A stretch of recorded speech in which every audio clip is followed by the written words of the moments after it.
can you find your passion? This is a very broad question, but a very important one as well.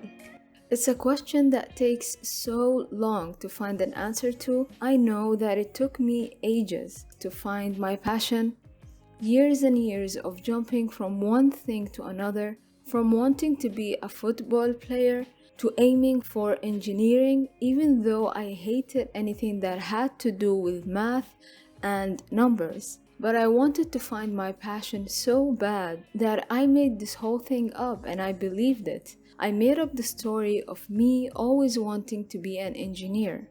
I even took the step of going to engineering school, then switching to business school 2 weeks later.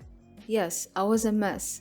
But looking back, I did need that experience. I needed to go through what I went through, try and test the waters. Now, this is one way to figure out your passion.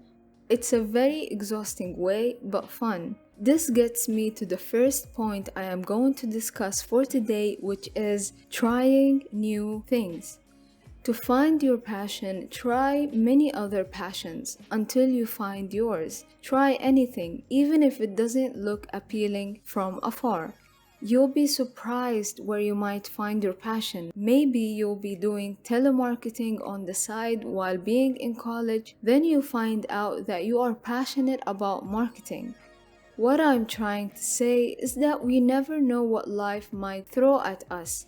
I know we hear lots of quotes every day about success and life, but I personally think that it's necessary to be reminded of them. Number 2, and this might be obvious, but believe me, it is more complicated than what you think. Ask yourself, is there something you already love doing? Do you have a hobby or something you loved doing as a child, but forgot about it when you grew up?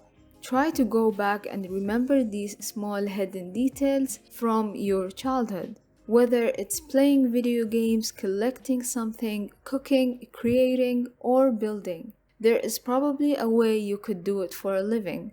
If there is already something you love doing, you are one step ahead. Now you just need to research the possibilities of making money from that thing. It's crazy how you can make money from almost everything nowadays. Things we never considered actual jobs before are now one of the highest paying jobs out there.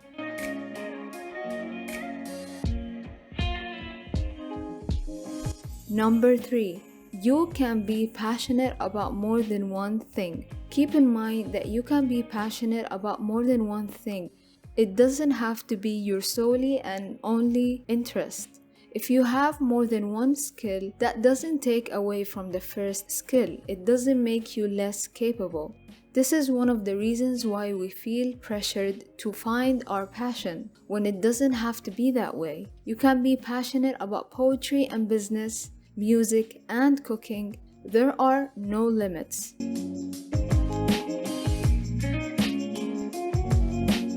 Number 4, you can be good at something and not be passionate about it. Now, this case might be very frustrating. When you finally catch the one thing that you are gifted at, you realize that it doesn't give you the joy you were looking for. But it's okay. Keep going.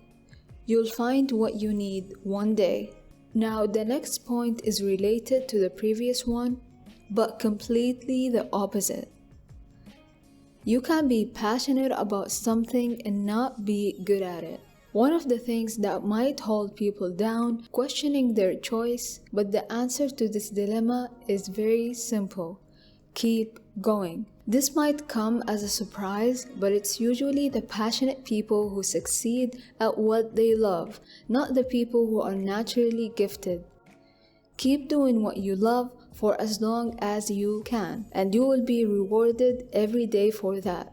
If you are feeling stuck, unhappy, or unfulfilled, I urge you to think about these questions.